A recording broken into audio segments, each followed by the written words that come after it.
pensar que en el marco de esta Navidad cultural que se celebra en estos días, es buenísimo recordar la providencia de Dios. Mateo, capítulo 1. En los versículos 1 al 17, que no vamos a leer por una cuestión de tiempo, lo que tenemos es una genealogía. Una genealogía que tiene un claro propósito en mente. Demostrar, según capítulo 1, versículo 1, que Jesucristo es descendiente o hijo de, para tomar el lenguaje que vemos allí, de Abraham por un lado y de David por el otro. ¿Por qué esto es importante? Porque Dios hizo pactos con estos hombres. Dios saca a Abraham de un contexto totalmente pagano, lo llama para sí mismo y a partir de él forma un pueblo mediante el cual Dios traería al Mesías. Entonces, que Jesucristo sea hijo de Abraham es muy importante, o descendiente de Abraham es muy importante, porque esa es una de las credenciales también necesarias para concluir que él y solo él podía ser el Mesías. En Génesis 12:3 leemos que Dios le dice a Abraham: en ti, Abraham, serán benditas todas las familias de la tierra. Ese descendiente de Abraham que iba a traer bendición a las familias de la tierra es Jesucristo. Como hijo de David, también, como dice el verso 1 de capítulo 1, él es el heredero real que gobernará este mundo, este universo, no por unos siglos nada más, sino para siempre, eternamente. ¿Bien? Entonces, es importante entender que Dios también había hecho un pacto con David al respecto. Y se los leo. 2 Samuel 7:16 dice así: y será firmada tu casa y tu reino, David, para siempre delante de tu rostro, y tu trono será estable eternamente. Por eso sabemos que esta profecía no se cumple en Salomón. Salomón reinó 40 años y luego murió. Pero en Cristo sí se cumple esta profecía. Él es el descendiente precioso de David que va a reinar para siempre este universo. Así que el Señor Jesucristo, según esta genealogía, posee las credenciales suficientes para afirmar que Él es el Mesías. Él es el Mesías. Pero esta genealogía, además, como les decía, es como un registro viviente de la providencia de Dios, es decir, de su control sobre todas las cosas que hacen los hombres. Él controla todo lo que hacen los hombres. Él controla los efectos de las decisiones que se toman, sean buenas, sean malas, santas, pecaminosas, con la motivación de glorificarlo, de deshonrarle. Él toma todo ese cúmulo de cosas en su providencia y las encamina hacia el cumplimiento de sus planes. Dios es tremendamente grande. Y esta genealogía comprueba esto, porque pensemos esto.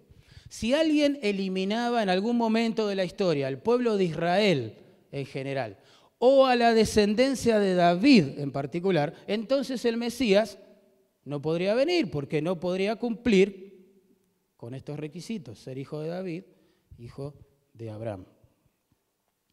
Y el Antiguo Testamento nos cuenta, y la historia también, que muchas veces esto estuvo a punto así de suceder. Por ejemplo, ustedes recordarán en 2 Reyes capítulo 11, del 1 al 3, que en una ocasión una perversa reina llamada Atalía aprovechó la muerte de su hijo, el rey Ocosías, para eliminar, digamos, literalmente, asesinar, liquidar a cualquier tipo de descendiente de la familia real para garantizarse el trono.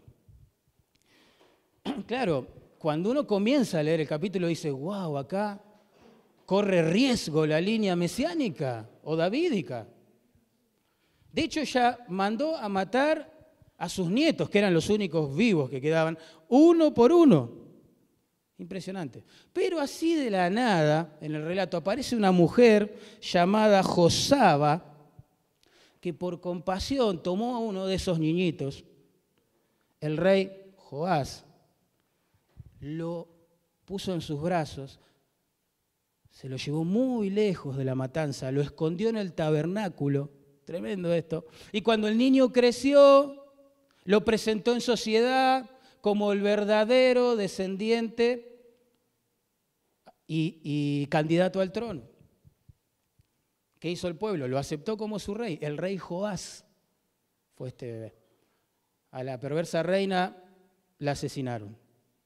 Dios usó la compasión de una mujer casi desconocida para todos nosotros, Josaba, para ordenar el cumplimiento de las profecías. Y así podríamos seguir, pero no hay tiempo. Dios es un Dios providente y en esta Navidad está bueno recordarlo. En segundo lugar, vamos a meditar también en el marco de la Navidad en las profecías cumplidas. Esto es lo más fascinante.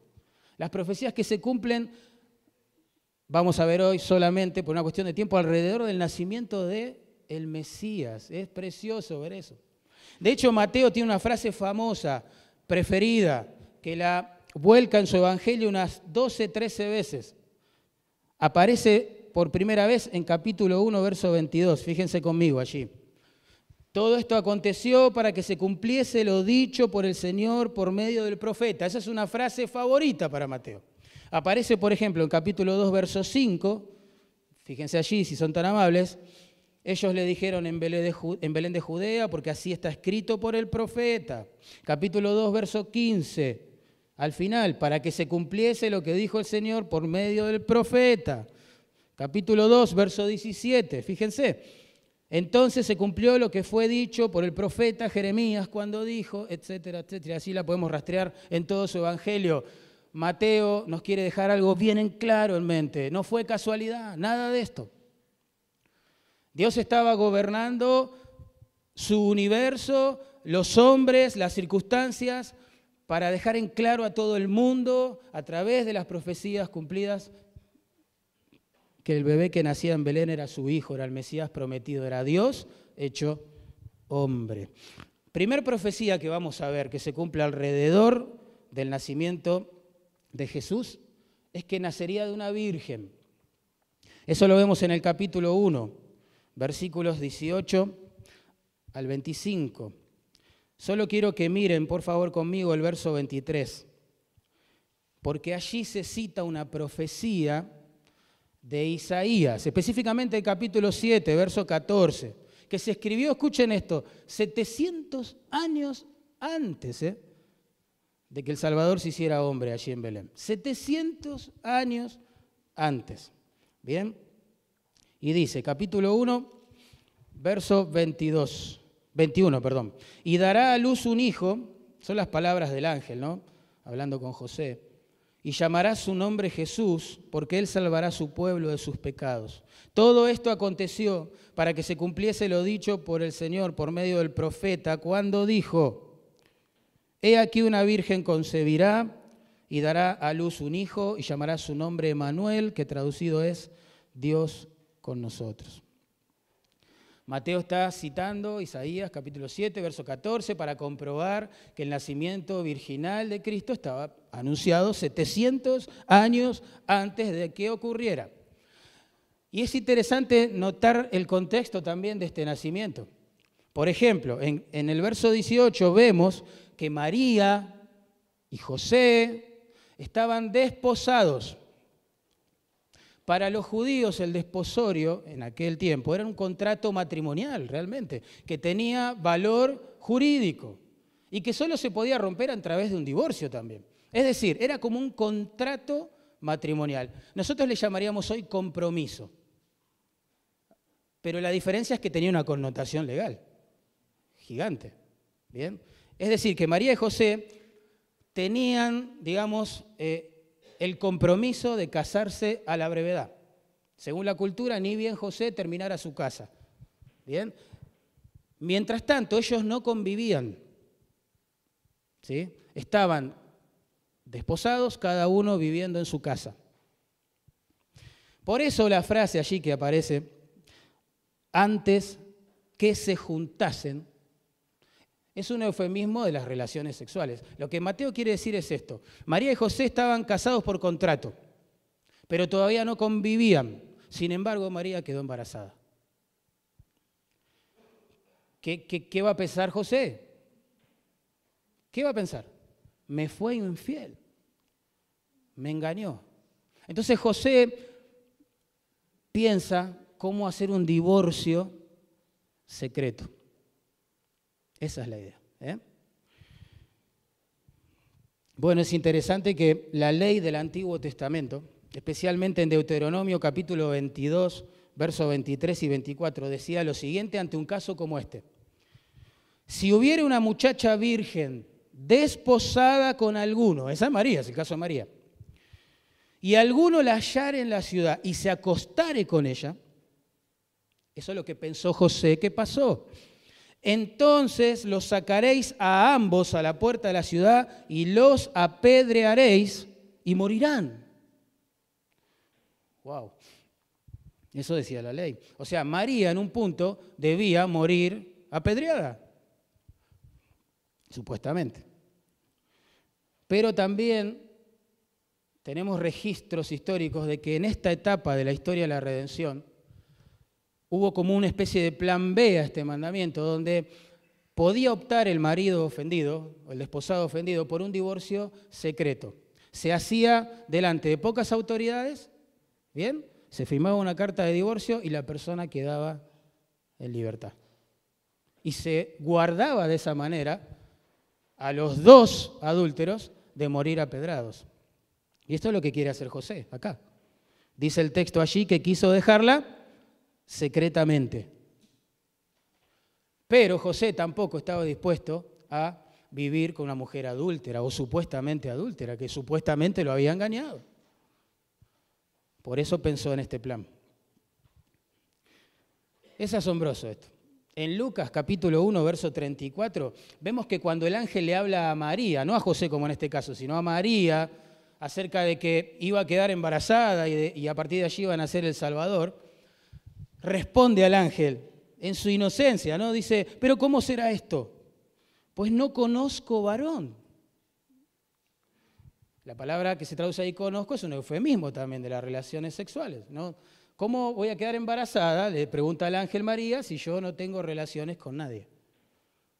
Conocía a José, pero no sexualmente, no en la intimidad, recuerden, estaba desposada nada más.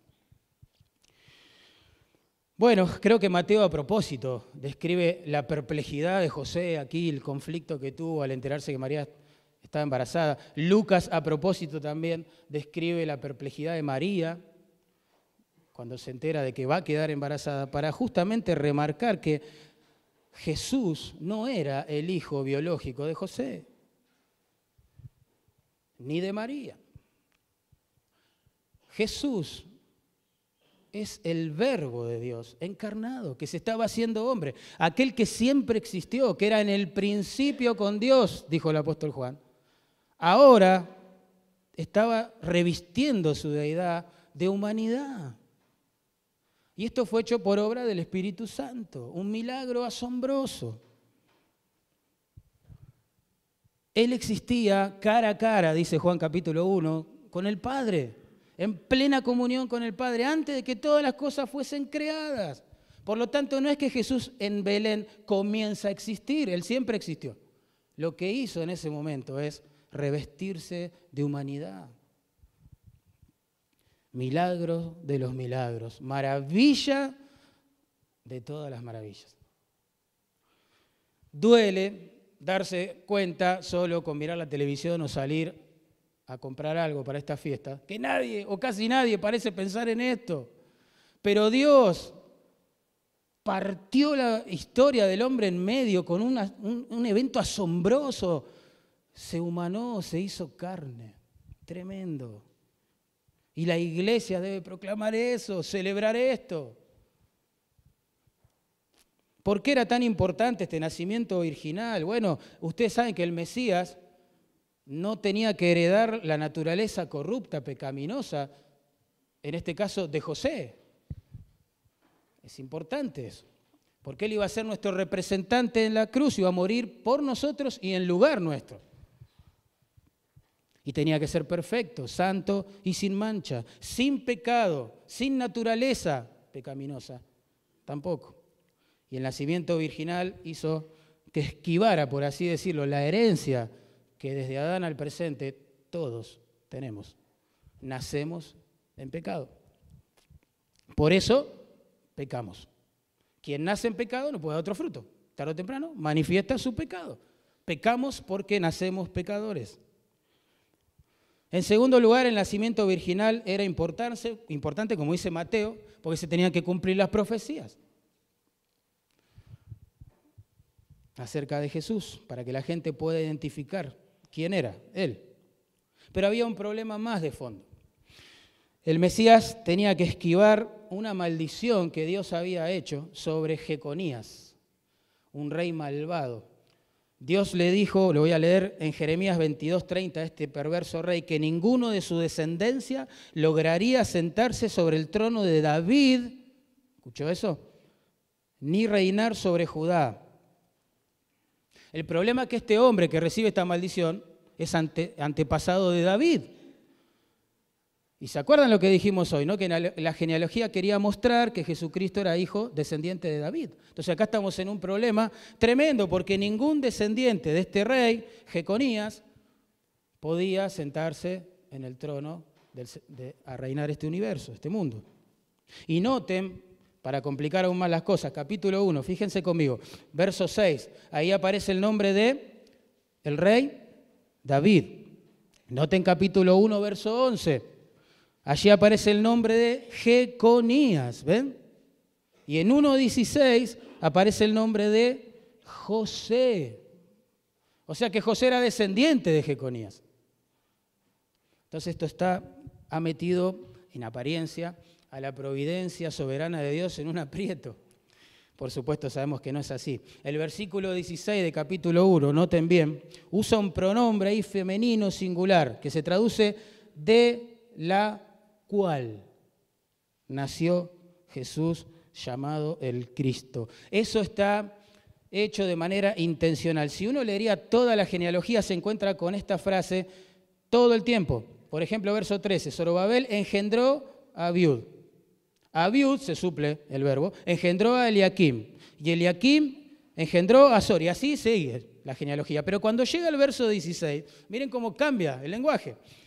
Dice, y Jacob engendró a José. Y José, marido de María, mire cómo cambia el lenguaje, de la cual nació Jesús llamado el Cristo. Es decir, el nacimiento virginal lo que hace es esquivar a José, por así decirlo, y la maldición que había sobre su familia, específicamente a partir de Jeconías, ¿entienden? Entonces Jesús cumple con todos los requisitos, aún los más minuciosos, para presentarse como el Mesías. ¿Se entendió esto? Qué tremenda, qué sabiduría que hay en Dios. Pero hay más cosas. Por ejemplo, noten capítulo 2, verso 1. Mateo quiere que sepamos que había una profecía escrita también casi 700 años antes, hermano. 700 años antes de que naciera.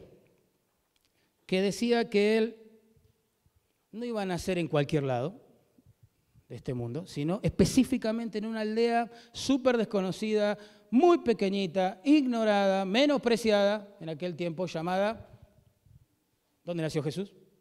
Belén.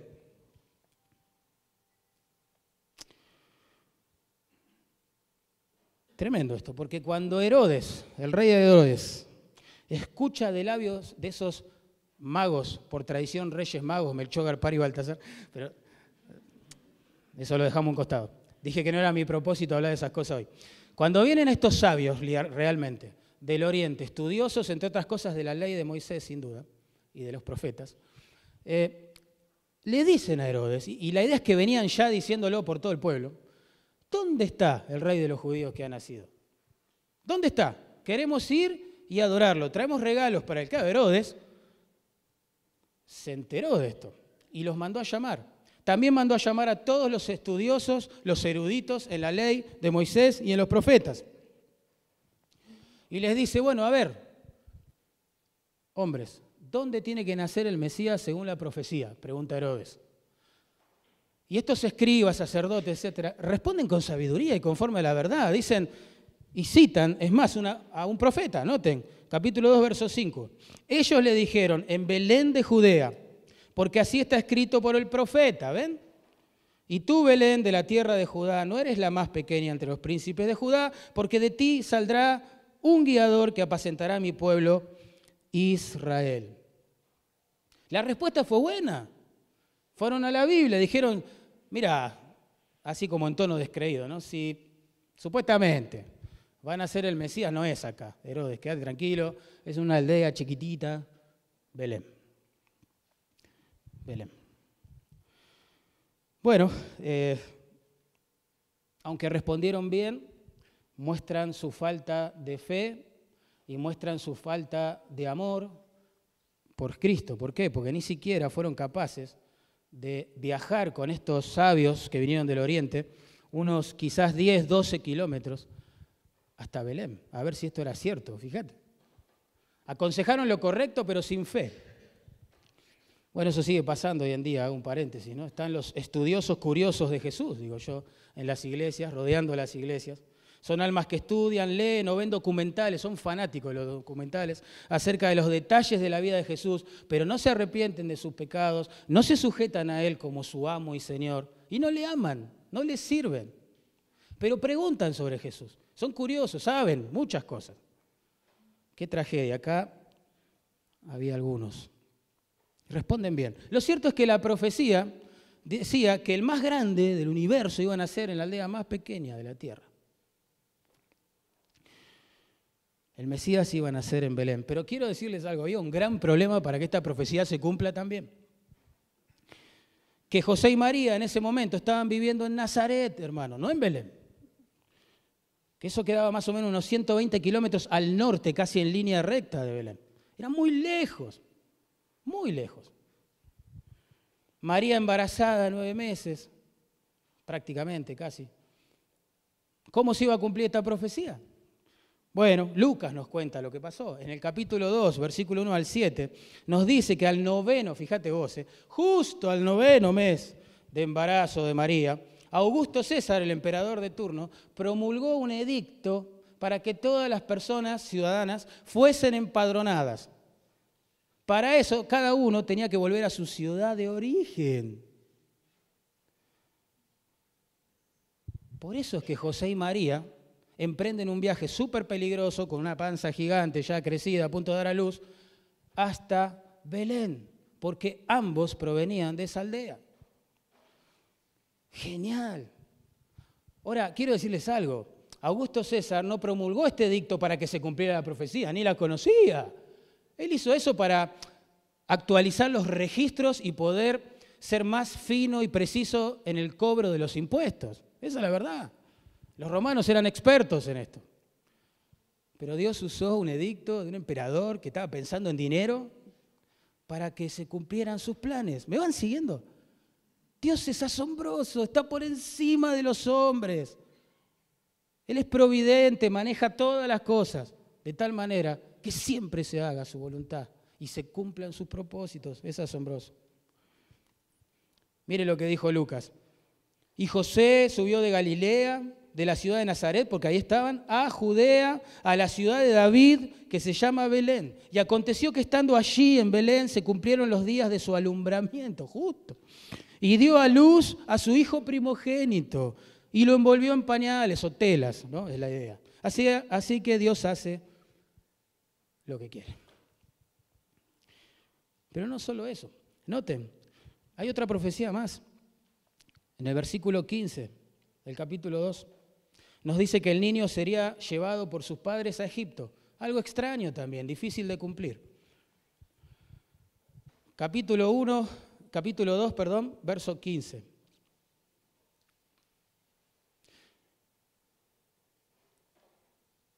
Dice que el niño estuvo allá, refiriéndose a Egipto, hasta la muerte de Herodes, para que se cumpliese lo que dijo el Señor por medio del profeta cuando dijo, de Egipto llamé a mi hijo. Ese profeta es Oseas. Esta frase la leemos en capítulo 11, versículo 1. Es importante notar que Oseas habló del hecho histórico en el cual Dios guía a su hijo Israel, el pueblo de Israel, fuera de la esclavitud de Egipto. Está recordando eso Oseas en su profecía. Pero la salida de Israel de Egipto prefiguró la salida del niño Jesús ahora, su hijo unigénito, también de Egipto. Es decir, que para que esta profecía se cumpliera, por alguna extraña razón, desde Belén, María y José tendrían que ir hasta Egipto, unos 150, 160 o hasta 200 kilómetros, depende en qué zona de Egipto decidieran morar. ¿Por qué iban a hacer algo así? Bueno, ustedes saben que este celoso, paranoico, inseguro de Herodes, el grande, el rey de ese momento, se enteró de que el rey de los judíos había nacido y se puso como loco. Entonces, elucubró un plan, luego de averiguar dónde nacería el bebé, para ir, dice en el versículo 8, a adorarlo. ¿Vos le creerías a Herodes? Yo tampoco. Él dice que quiere saber dónde nació el bebé, pero para ir a adorarlo. Pero sus verdaderas intenciones se ven en el versículo 13, noten. 2:13. Después que partieron ellos, he aquí un ángel del Señor apareció en sueños a José y dijo, levántate y toma al niño y a su madre y huye ¿a dónde? A Egipto. ¿Ves? Y permanece allá hasta que yo te diga. ¿Por qué? Porque acontecerá que Herodes buscará al niño, ¿dice ahí para adorarlo? No, dice para matarlo. Para matarlo. Esa es la causa sobrenatural detrás de los hechos históricos por las cuales María y José deciden emprender un viaje súper peligroso con su recién nacido hasta la frontera con Egipto. Así que ellos se fueron para allá cumpliendo la profecía que se escribió cientos de años antes y los magos, siendo avisados por un ángel, regresaron a su tierra sin pasar antes por el palacio de Herodes e informarle dónde estaba el bebé. Dios es Dios. Cuando uno lee estos relatos y los contextualiza con aquel tiempo, dice, ¿de dónde sacó María y José el dinero para costear todos estos viajes? Si ellos eran súper pobres, eran dos jovencitos en la etapa del desposorio. ¿De dónde sacaron plata para ir de Nazaret a Belén, de Belén a Egipto, de Egipto a Belén? Era muy costoso eso, muy difícil. Tenían que hacer muchas paradas que requerirían mucho dinero, alimentos. ¿De dónde sacan el dinero? Bueno, esto era imposible, salvo que algunos magos que vengan del Oriente, entre sus regalos le trajesen oro, ¿verdad? Para financiar el viaje. Bueno, es lo que dice Mateo. Noten, capítulo 2, verso 12, verso 11. Dice que al entrar en la casa donde estaba el niño, postrándose, lo adoraron y abriendo sus tesoros, miren esto, le ofrecieron presentes, oro, incienso y mirra. Sin saberlo ellos le estaban financiando los viajes, digamos, ¿entienden? Al Hijo de Dios, humanado, para que todo el plan de Dios se cumpliese, las profecías encajaran en su lugar y todo el mundo se asombrara y dijera, es el Hijo de Dios. No hay chance de error. Por último, última profecía. Según verso 23, noten, de capítulo 2, los profetas, que en este caso no se especifica quiénes, ¿no? Pero los profetas anunciaron de antemano, e insisto, cientos de años antes, que Jesús iba a criar en Nazaret.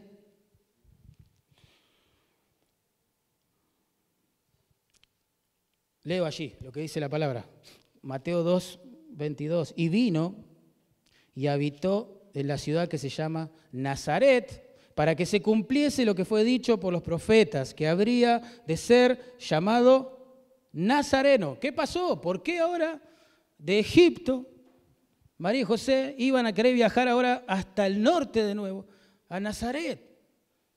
¿En qué cabeza cabe, diríamos nosotros, con un hijo recién nacido? Bueno, la profecía se tenía que cumplir. ¿Qué pasó? Llegó la noticia a Egipto de que Herodes, el grande, el asesino de bebés, el que buscaba al niño Jesús para matarlo, había muerto. Porque así es, hermano, hago un paréntesis. El hombre se cree Dios y cree que puede controlar a Dios, encasillar en su concepto a Dios. Pero el hombre muere, pasa. Se acabó. ¿Dónde está Herodes? Muerto. ¿Dónde está el Hijo de Dios? Resucitado, glorioso, reinando el universo. Cierro el paréntesis. Pero Herodes murió. Entonces José dijo, ahora sí, vamos a Belén. Quiero ver a mi familia, quiero ver a mis vecinos. Vamos, María, vamos. Pero, se le avisa que en lugar de Herodes el Grande empezó a reinar su hijo, que era igual al padre. Entonces dijeron, a Belén no podemos ir. ¿Dónde desembocaba el viaje entonces? Nazaret. ¿Y qué decían los profetas del Antiguo Testamento cientos de años antes de que Jesús naciera, se hiciera hombre? Que se iba a criar en Nazaret, porque lo iban a llamar Nazareno. No Nazareo, que era un voto específico que hacía un hombre en el Antiguo Testamento para consagrarse a Dios. No, Nazareno, que iba a vivir en Nazaret. Tremendo, Dios hace lo que quiere. Ahora, ¿saben? La gente en aquel entonces, cuando escuchaba Nazaret, automáticamente pensaba en una ciudad despreciable. Por supuesto, desde el punto de vista de la élite religiosa que estaba en la capital, en Jerusalén. Todo campesino del norte era despreciable, ignorante, un hombre sin letras, del vulgo, así lo veían ellos. Amoroso, ¿no? Natanael expresó lo que la gente pensaba en cuanto a Nazaret en Juan 1:46, cuando le dicen que el nazareno, ¿sí?, era el Mesías. Él responde, ¿de Nazaret puede salir algo bueno? Dice. Fíjate.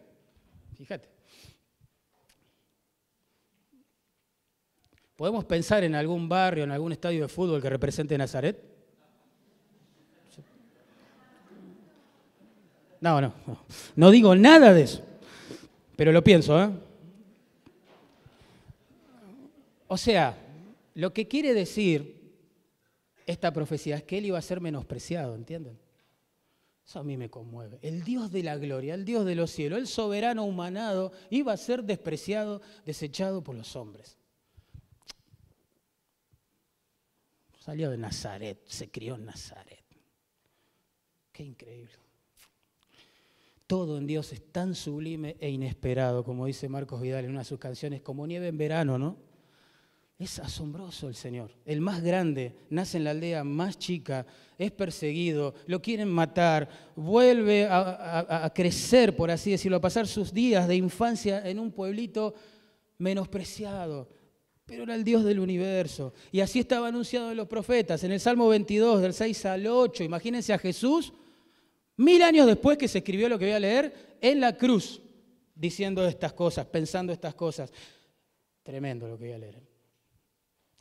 Dice, mas yo soy gusano y no hombre, oprobio de los hombres, despreciado del pueblo.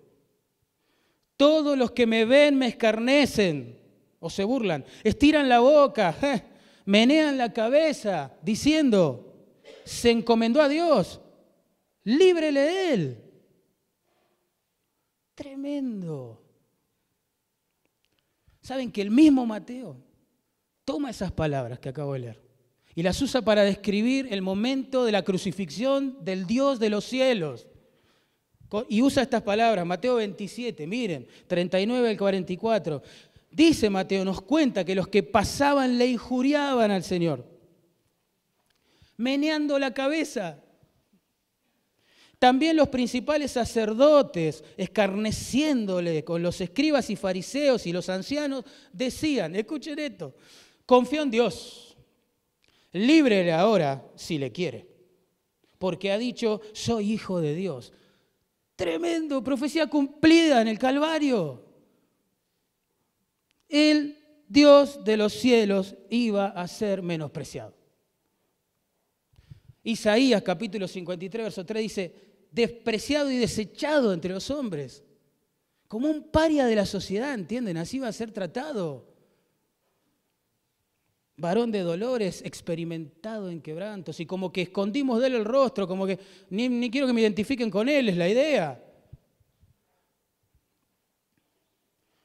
Dice el profeta, 700 años de que Jesús se hiciera hombre y decidiera ir al Calvario, dice claramente allí en Isaías 53 que iba a ser un varón menospreciado. Tremendo. Jesús tiene el DNI correcto. Allí dice claramente a través de las profecías cumplidas quién es. Si vos no querés mirar, hermano,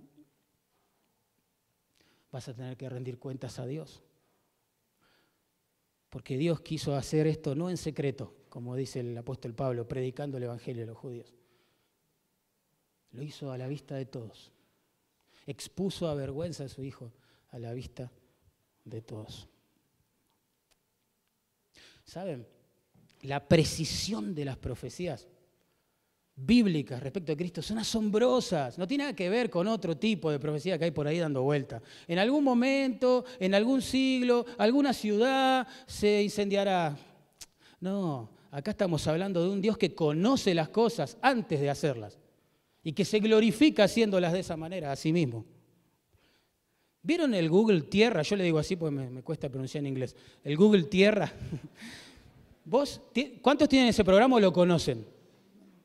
El Earth, ahí está. Todos saben de qué hablo, ¿no? Bueno, vieron que vos vas a la computadora, pones en el buscador este programa, y la primera imagen que te salta, ¿qué es? Un globo terráqueo, exacto, nuestro planeta. Y tenés un buscador, a su vez, perteneciente a este programa que abriste, donde vos ingresas datos y después te redirecciona a ese lugar. ¿Qué sé yo? Capaz que en el buscador vos pones la capital de Francia. Y automáticamente la cámara, es asombroso ver eso, parte de todo el mundo en pantalla y después se va como focalizando en un continente específico, Europa, en un país específico, Francia, en un lugar específico, hasta que llegás a París y te lo marca con un icono rojo. ¿Viste? Lo mismo sucede con las profecías bíblicas. ¿Por qué? Porque mira, de los 5 continentes habitados, ¿no? De los 5 continentes habitados, la profecía señala a uno, Asia. De todos los países de Asia, la profecía señalaba a uno en particular, chiquitito, menospreciado, casi extinto tantas veces en la historia, Israel. De todas, vamos a llamarlo así, provincias de Israel, zonas geográficas de Israel, la profecía apuntaba a una, Judá. De todas las familias de Judá, o mejor dicho, de todas las ciudades de Judá, la profecía apuntaba a una, Belén, casi desconocida. De toda la gente que vivía en Belén o de las familias de Belén, la profecía apuntaba a una. Todo desemboca en un lugar. El icono rojo queda allí grabado. Él iba a nacer de María, de una mujer virgen en Belén. ¿No te sorprende esto?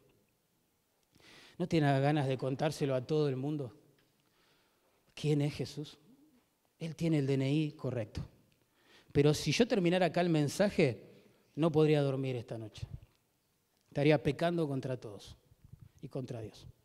¿Por qué? Porque no podemos terminar esto sin pensar en capítulo 1, verso 21. Ya comprobamos que a través de la providencia divina y la profecía cumplida, Jesús era quien dijo ser, no podía ser ningún otro. Como decía Pablo, yo sé en quién he creído, estoy re contento de haber creído en Él, jamás voy a ser decepcionado. Pero supuestamente Él era el Mesías prometido, que iba a venir a reinar, ¿no? Y bendecir a todo el mundo, establecer su reino, etc. No sucedió en su primera venida, porque Él terminó crucificado. La Biblia dice que para eso vendrá otra vez, y ese será tema para otro día. Pero ¿cuál fue el propósito entonces de su primera venida? Capítulo 1, verso 21. Miren, Mateo, ¿qué dice allí? Y dará, son palabras del ángel a José. Le dice, dará, es decir, María, tu esposa, dará a luz un hijo. Y llamará su nombre Jesús. ¿Por qué? Porque Él salvará a su pueblo de sus pecados. Noten que así como yo le puse el nombre a mi primogénito Matías, antes que naciese, Dios, el Dios de la creación, el Dios de los cielos, el autoexistente y soberano, le pone el nombre a su hijo cuando decide encarnarse. Y dice, se va a llamar Jesús. Ustedes saben que la palabra griega que se traduce Jesús es una transliteración en realidad del hebreo, muy complicado, pero que significa Jehová salva. Jehová salva. Su nombre, puesto desde los cielos, ilustraba el propósito de su venida.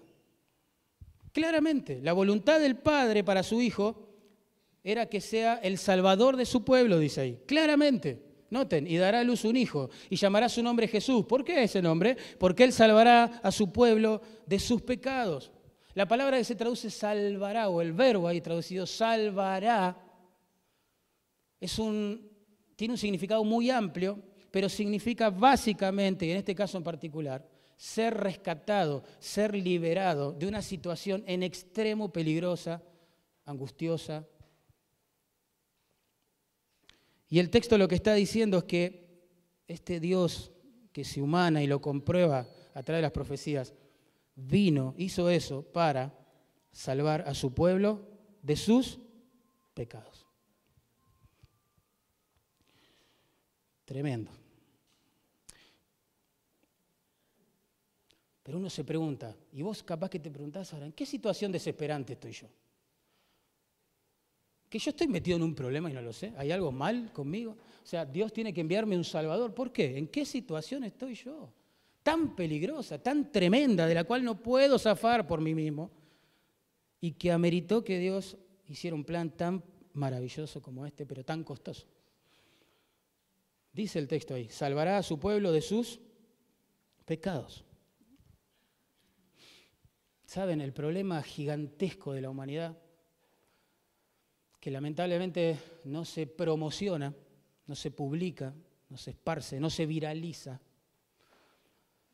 es que algún día, con su pecado a cuesta, va a tener que enfrentar a Dios, un Dios justo, un Dios santo, en un juicio final. Y eso es una situación desesperante, porque no hay escapatoria. Pecado es infracción de la ley, y nosotros todos hemos quebrado todos sus mandamientos. Partamos del primero como ejemplo. Amarás a Dios por sobre todas las cosas, con toda tu alma, con toda tu mente, con todas tus fuerzas. ¿Quién vive así? Partamos de ese nada más. Tenés que amar a tu prójimo como a ti mismo. ¿Quién hace eso? Y así es una situación desesperante. Pecamos porque hemos heredado una naturaleza caída, como decía hoy, a partir de Adán, al presente. No hay chance, pecamos. Porque somos pecadores. Y eso nos coloca en una situación desesperante. La Biblia revela que ese juicio final se va a basar, por ejemplo, en las obras de los hombres. En Apocalipsis 20:12 dice, Juan nos cuenta, vi a los muertos, grandes y pequeños, de pie ante Dios, y fueron juzgados los muertos por las cosas que estaban escritas en los libros, según sus obras. Según sus obras, eso es aterrador para alguien como yo, que vive pecando, como usted, que peca también contra Dios. Para la humanidad que ha pecado y peca y pecará contra Dios. Es tremendo pensar eso. Un archivo, imagínate, que tiene el Dios de los cielos, conteniendo todas las obras, las malas que hicimos, las buenas que no hicimos. Pero Jesús mismo nos reveló que hay una base más para este juicio final. Mateo 12:36 dice, mas yo os digo, está hablando Jesús, que de toda palabra ociosa que hablen los hombres, de ella darán cuenta en el día del juicio. Así que no se trata solo de las obras que hicimos o que no hicimos, sino de palabras que hemos dicho o que no dijimos. Tremendo. Imagínate un archivo, insisto, donde están todas tus obras de que naciste y encima todo lo que dijiste. Y por si fuera poco, el apóstol Pablo nos revela una base más para este juicio, que es más profunda todavía que las anteriores. Romanos 2:16 dice, el día en que Dios juzgará por Jesucristo los secretos de los hombres. Los secretos de los hombres, conforme a mi evangelio, dice Pablo. Es decir, todo lo que pasa por el mundo interior de los hombres. Pensamientos impíos, deseos impíos. Tremendo, es desesperante la situación. ¿Quién con sinceridad hoy se pararía de decir, yo soy inocente? Imposible.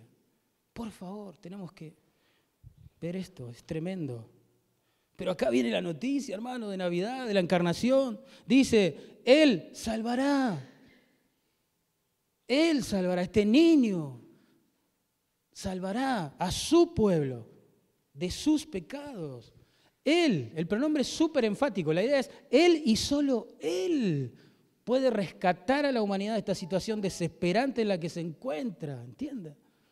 Él y solo Él. Yo no me puedo rescatar a mí mismo, vos tampoco. Yo pequé, vos pecaste, pero hay un Salvador que vino a rescatar.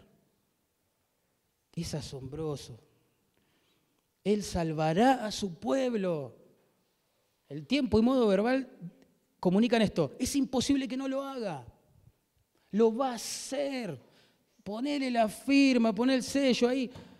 Él lo va a hacer. Él va a salvar a su pueblo de sus pecados. Y por eso estamos contentos en Navidad.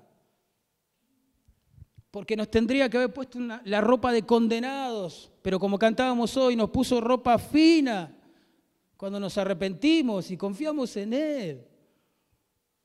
Él salvará, Él lo va a hacer, no fallará. Nos dice, vayan y prediquen a todo el mundo, a gente proveniente de todo pueblo, lengua, tribu y nación. ¿Cómo termina esta historia? En Apocalipsis 7 el Señor nos revela el final de la película y nos muestra gente proveniente de todo pueblo, lengua, tribu y nación adorando al Señor alrededor de su trono. Él lo va a hacer, Él lo va a hacer.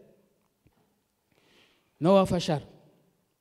Confiamos en Él, no en nosotros, no en esta iglesia, no en nuestras obras, no en un pastor, no en un gurú, no en un sacerdote, en nadie. Confiamos en aquel que lo prometió. Él salvará y lo hará. ¿Y Él salvará a su pueblo de qué? Del pecado, hermano. Él salvará a su pueblo de la pena del pecado que lo consume, lo agobia, lo hace sentir culpable. Él salvará a su pueblo de la paga del pecado que lo condena eternamente en ese juicio final que he descrito. Él va a librar a su pueblo del poder del pecado también que lo esclaviza. Él va a librar a su pueblo finalmente de la presencia del pecado que tanto nos asedia y nos roba bienes espirituales hoy. Algún día seremos como Él, dice la Biblia, ¿no? Nuestros cuerpos transformados, redimidos completamente, ya no pecaremos más contra Él. Qué grande. Y Él lo hará, dice, Él salvará, Él salvará. Pero la frase más conmovedora ahí es que dice, dará a luz un hijo. Ese es el método de Dios para salvar al pecador de la situación tan desesperante, dar a luz un hijo, un bebé. Misterio de los misterios, maravilla de las maravillas. Dios decide hacerse hombre a partir de un vientre humano. María, Dios de esta manera se identifica con el hombre, representa al hombre. Dios habita con el hombre de esta manera, Dios convive con el hombre, Dios camina con el hombre, Dios habla con el hombre, Dios ríe con el hombre, Dios llora con el hombre, Dios come y bebe con el hombre a través de Jesucristo. Es asombroso. La omnipotencia divina se sometió voluntariamente a las limitaciones de un brazo humano. Aquel que es omnipresente se limitó a los confinamientos de un cuerpo humano. Aquel que es omnisciente se limitó al uso y a las limitaciones de un cerebro humano. El inmortal se hizo mortal. El creador tomó forma de criatura. El rey se convirtió en siervo. El rico se hizo pobre. Dios mismo se hizo hombre. Cristo fue 100% hombre a partir de María y a través de María. Y ya era 100% Dios desde la eternidad. La naturaleza divina siempre estuvo con Cristo y la naturaleza humana comenzó a revestirlo en su encarnación. ¿Por qué el Dios de los cielos se hace hombre? ¿Y qué tiene que ver con ser rescatado de esta situación desesperante? Hebreos 10:5 responde, sacrificio y ofrenda no quisiste, mas me preparaste cuerpo. El Hijo le dice al Padre, me preparaste cuerpo. Esto es asombroso. Me preparaste cuerpo.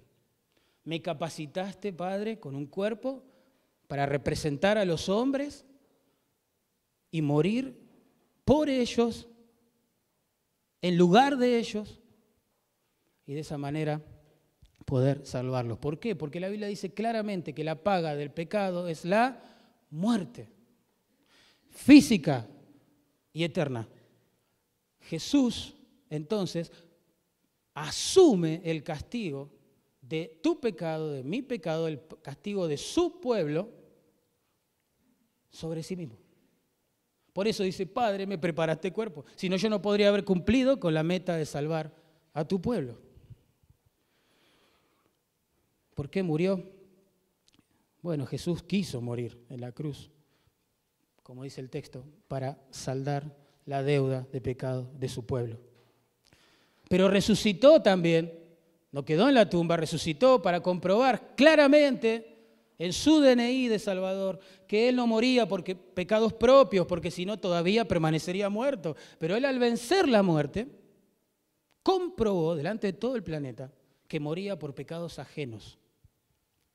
El texto dice con claridad, los pecados de su pueblo. Así que esto significa, esto hay que decir en Navidad, esto significa que Cristo Jesús fue tratado en la cruz como si fuera el culpable de tus pecados y de los míos, siendo Él limpio, sin mancha.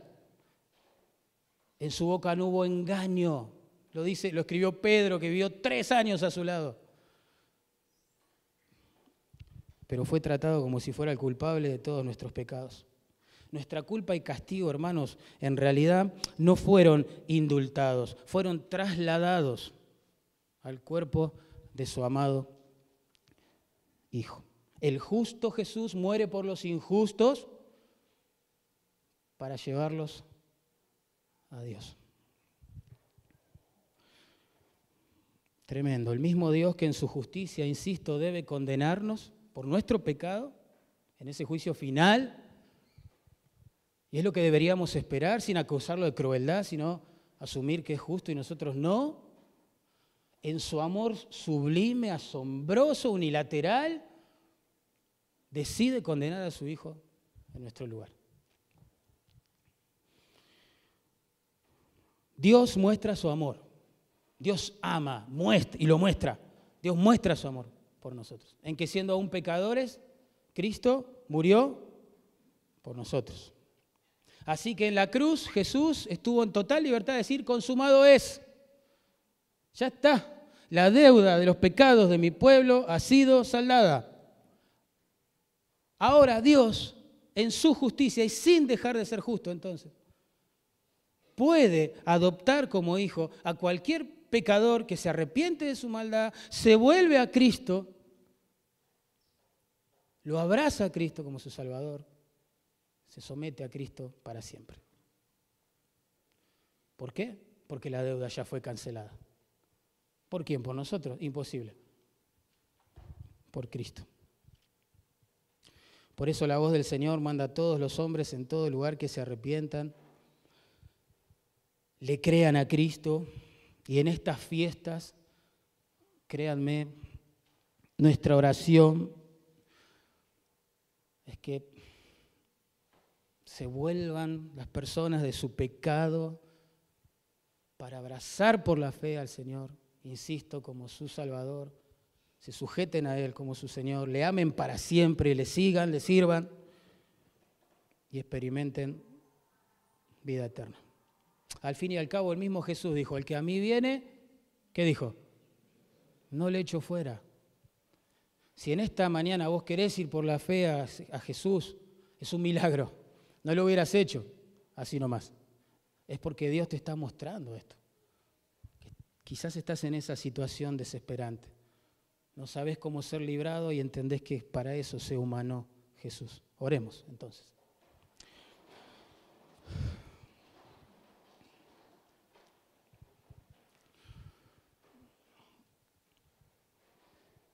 Señor, por favor, te pedimos que Cristo en esta mañana sea exaltado,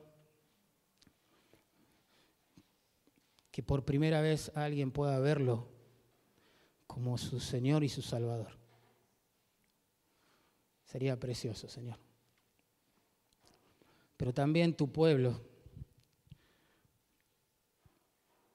Que podamos aprovechar esta celebración cultural, Navidad, ¿por qué no también Año Nuevo?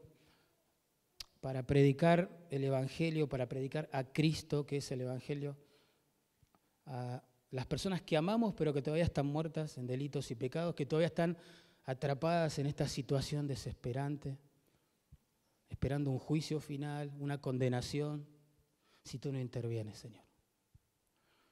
Úsanos, por favor, a cada uno de nosotros, quizás en la mesa navideña hoy, no lo sé, cuando quieras, como quieras, Señor, pero que podamos esparcir la noticia de que Él salvará a su pueblo de sus pecados. Glorifícate, Señor, que tu iglesia cada día te amemos más, te admiremos más, nos maravillemos más de tu persona, más de tu obra, así como consecuencia podemos compartir el Evangelio por todos lados. Glorifícate, Señor, por favor, en esta fiesta donde la gente está pensando en cualquier cosa menos en esta gran noticia, que Él se hizo hombre para salvar a su pueblo de sus pecados. Te lo pedimos, en el nombre de Jesús. Amén.